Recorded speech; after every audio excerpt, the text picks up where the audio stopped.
வந்து நிறைய பழம் இதெல்லாம் வந்து நான் வாங்கலாம். எங்க ஏரியா பக்கம் வந்து ஆடி மாசம் கடைசி செவ்வாய் இல்லைன்னா வெள்ளிக்கிழமை கன்னிக்கு வைப்பாங்க.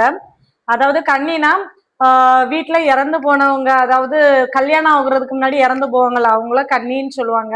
அந்த அவங்கள வந்து சாமியா நினைச்சு ஒவ்வொரு வருஷமும் ஆடி மாசம் கடைசி செவ்வாய் அல்லது வெள்ளிக்கிழமை இப்படி நிறைய பலகாரம், அதுக்கப்புறம் பதப்பரிசி சொல்லுவாங்க, அரிசி பழம் சர்க்கரை எல்லாம் போட்டு பிணைஞ்சு வைப்பாங்க, எல்லாமே சாமிக்கு போட்டு வைப்பாங்க. எல்லாம் போட்டு வச்சு இது வந்து அம்மா வீட்டு கண்ணியில பாதி தந்தாங்க. அதுக்கப்புறம் என்னோட ஹஸ்பண்டோட குடும்ப கண்ணி அங்க வந்து உள்ளது எல்லாமே கொடுத்தாங்க. இதுவே ஒரு 1 or 2 வீக்ஸுக்கு ஸ்நாக்ஸுக்கு எல்லாத்துக்குமே போகுதுன்னு நினைக்கிறேன். இந்த பலகாரம் இது வந்து தேங்காய் எண்ணெயில தான் இந்த பலகாரம் சுடுவாங்க. பலகாரம் வந்து ரொம்ப சூப்பரா இருக்கும். தேங்காய் எண்ணெயில சுடக்கூடிய இந்த பலகாரம் இதை மாதிரி கன்னிக்கு வைப்பாங்களாம் அப்படின்னு சொல்லிட்டு கீழே கமெண்ட் பண்ணுங்க.